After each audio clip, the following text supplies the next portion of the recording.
Hi, I'm Alyssa Loopy and welcome to Not Just for Kids. As a rundown of the format of this episode, the first half will be a general look at the show that will be spoiler free, and I hope will entice you to watch it if you haven't already. The second half will discuss themes and plot points that will obviously be far more spoiler heavy. But don't worry, I'll give you fair warning before the spoilers begin in case you want to catch up with the show before continuing. But first, story time! A while ago, a friend and I were attending MCM Comic Con in Glasgow and we spotted two people. One dressed as a gnome, I think, and another with a teapot on his head. So I turned to my friend and say, those costumes are a bit odd, I wonder where they're from. Oh my gosh, you haven't seen Over the Garden Wall? Over the Garden what now? Cue me forgetting this exchange for about 2 or 3 years until recently. I was browsing for a new series to watch on my TV and stumbled across something that sounded familiar. I think back to that one time and decide to put it on. The following are the 6 stages of watching Over the Garden Wall. Well, this show is a bit weird. It's okay, I guess. I'll keep watching. Wow, this got a bit darker than I was expecting. Can't stop watching.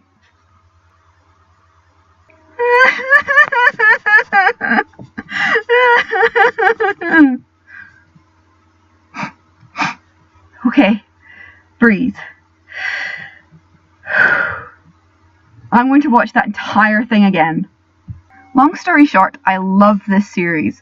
From the simple premise of two boys lost in the woods, it blossoms into this really interesting story as you try to figure out what's really going on during their journey to get home.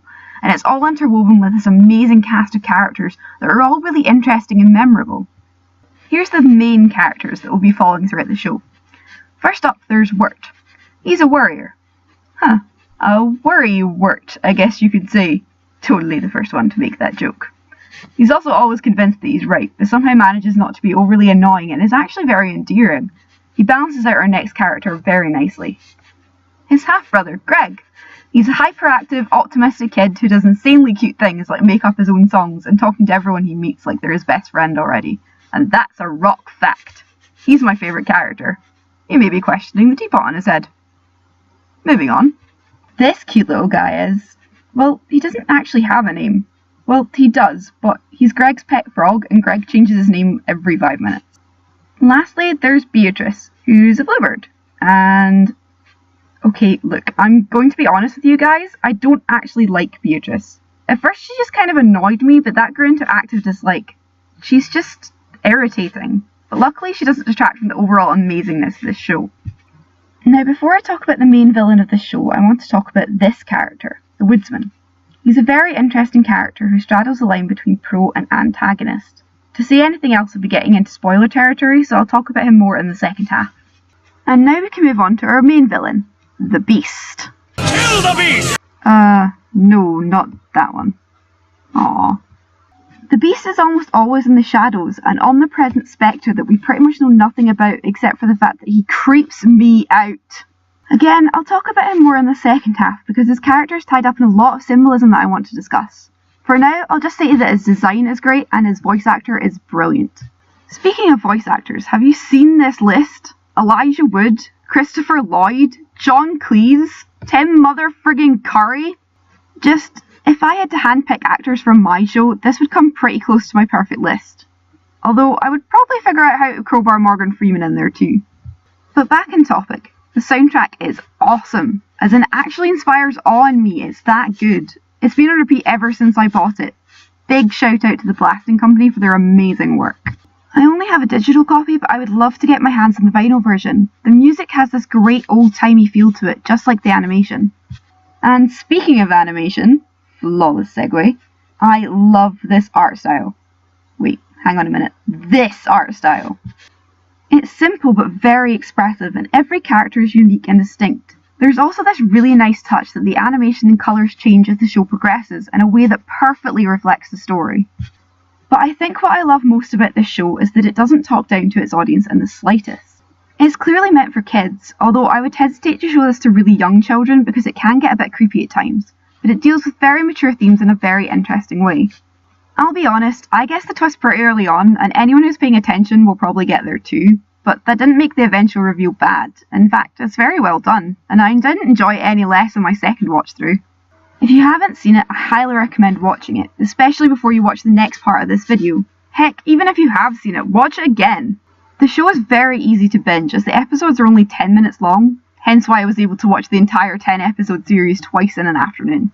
This is your last chance before we enter the spoiler zone. This is your final warning.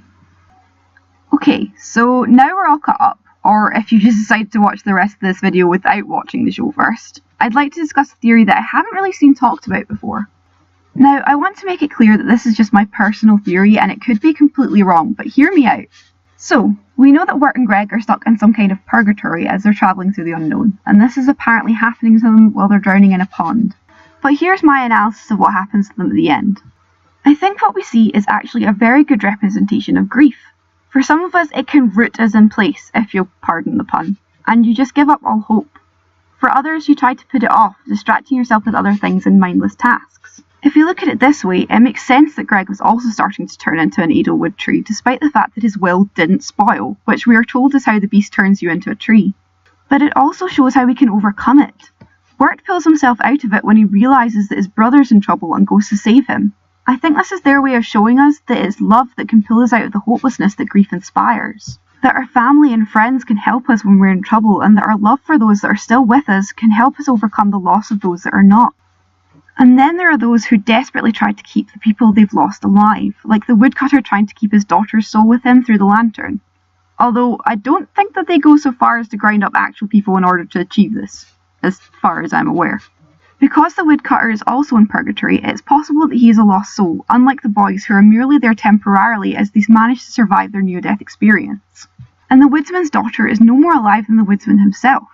As a restless spirit, he was unable to move past his grief until he accepted the loss of his child. By doing so, he's able to reject the beast and finally reunite with his daughter who's been waiting all this time. I would like to say that I was originally stumped as to why the woodsman was reunited with his daughter at the end, and didn't come to the above conclusion until my friend sat me down and painstakingly explained it to me. I'm so glad my friends are smarter than me. And what about the beast? Well, he is grief. At least, what happens when you let grief consume you? It lies to you. It tells you that you're alone and that you should give up and that no one is there for you. But that simply isn't true. There are people who will understand. People who have gone through the exact same thing as you and are willing to talk about it. Friends and family of the person who was lost will be going through the exact same thing, and although everyone experiences grief differently, that doesn't mean that no one understands. But that's just my theory. Okay, for my first episode, this got kind of heavy. Here's a picture of my adorable cat to cheer you up. I'd love to hear what you guys think about the show and what your theories are about it. Anyway, I'm a little loopy, and this has been Not Just for Kids.